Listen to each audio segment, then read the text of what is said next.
হুটহাট করে পুডিং খেতে মন চাইলে শুধুমাত্র একটা ডিম আর ১ কাপ দুধ দিয়ে ১০ মিনিটেই তৈরি করে নিতে পারবেন এই মজাদার এগ ক্যারামেল পুডিং।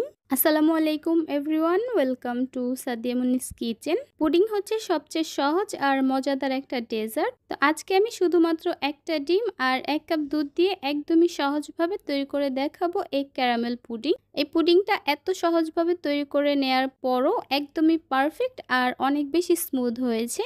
পুডিং তৈরি করার জন্য প্রথমে আমি একটা প্যানে নিয়ে নিচ্ছি 1/4 কাপ চিনি। ক্যারামেল তৈরি করার সময় যদি আপনারা ননস্টিকের প্যান নেন তাহলে কিন্তু কোনো প্রকার পানি দিতে হবে না। কিছুক্ষণের মধ্যেই চিনিটা গলতে থাকবে আর ক্যারামেলের কালারটা আসা শুরু করবে।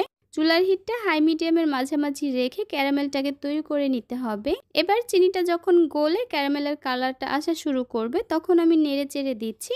কালারটা আমি খুব বেশি ডার্ক করব না, তাহলে পুডিংটা খেতে তিতা লাগবে। আমি এই অবস্থায় ক্যারামেলটা চুলা থেকে নামিয়ে নিচ্ছি। আর যেই মোল্ডের মধ্যে তৈরি করব সেই মোল্ডের মধ্যে আমি ক্যারামেলটাকে ঢেলে নিচ্ছি। মোল্ডের চারপাশে ক্যারামেলটাকে একটু ভালোভাবে ছড়িয়ে দিচ্ছি।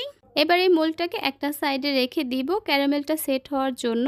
এরপর আমি এখানে একটা মিক্সিং বোলে নিয়ে নিচ্ছি একটা ডিম, দিয়ে দিচ্ছি 1/4 কাপ চিনি। চিনির পরিমাণটা আপনারা আপনাদের পছন্দ মতো বাড়িয়ে বা কমিয়ে অ্যাডজাস্ট করে নিতে পারবেন। এবার আমি এই ডিম আর চিনিটাকে খুব ভালো মতো মিশিয়ে নিব। একটু সময় নিয়ে মিশাতে হবে যেন চিনিটা সম্পূর্ণভাবে গলে যায় আর ডিমেরও কোনো লাম্পস না থাকে। প্রায় 2 থেকে 3 মিনিটের মতো এভাবে একটু ফেটিয়ে নেওয়ার পর যখন দেখবেন ডিম আর চিনিটার কালারটা কিছুটা চেঞ্জ হয়ে এসেছে আর চিনিটা খুব ভালো মতো গলে মিশে গেছে, এবার আমি এখানে দিয়ে দিব 1 কাপ লিকুইড দুধ। আবারও সবকিছুকে একসঙ্গে ভালোভাবে মিশিয়ে নিচ্ছি। পুডিং তৈরি করার জন্য কিন্তু ডিম আর দুধের মিশ্রণটা এখন একদমই রেডি। এবার আমি যেই পাত্রের মধ্যে ক্যারামেলটা সেট করে রেখেছিলাম সেই পাত্রের মধ্যে আমি এই মিশ্রণটাকে নিয়ে নিব। তবে ডিম আর দুধের এই মিশ্রণটা আমি একটু ছেঁকে নিব, এতে করে পুডিংটা একদমই স্মুথ হবে। মোল্ডের সঙ্গে যদি কোনো ঢাকনা থাকে তবে সেটা দিয়ে ঢেকে দিবেন। আমি এখানে একটা ফয়েল পেপার দিয়ে পুডিংয়ের এই বাটির মুখটা ভালোভাবে বন্ধ করে দিয়েছি, যেন পুডিংটা ভাপে দেওয়ার পর পানিটা পুডিংয়ের মধ্যে না পড়ে। আজকের এই পুডিংটা আমি চুলায় তৈরি করব, তাই একটা প্যানে আমি নিয়ে নিচ্ছি 1 কাপ পানি। এখন আমি এখানে দিয়ে দিব একটা সুতির কাপড়। এই কাপড়টা দেওয়ার কারণে পুডিংয়ের এই বাটিটা নাড়াচাড়া করবে না। এরপর একটা ঢাকনা দিয়ে ঢেকে দিব।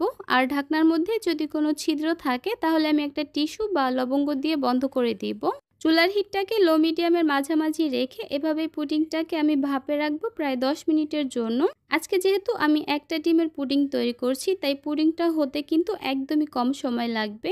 10 মিনিট পর আমি পুডিংটাকে চেক করে নিচ্ছি একটা টুথপিক দিয়ে। টুথপিকটা যদি একদমই ক্লিন আসে তাহলে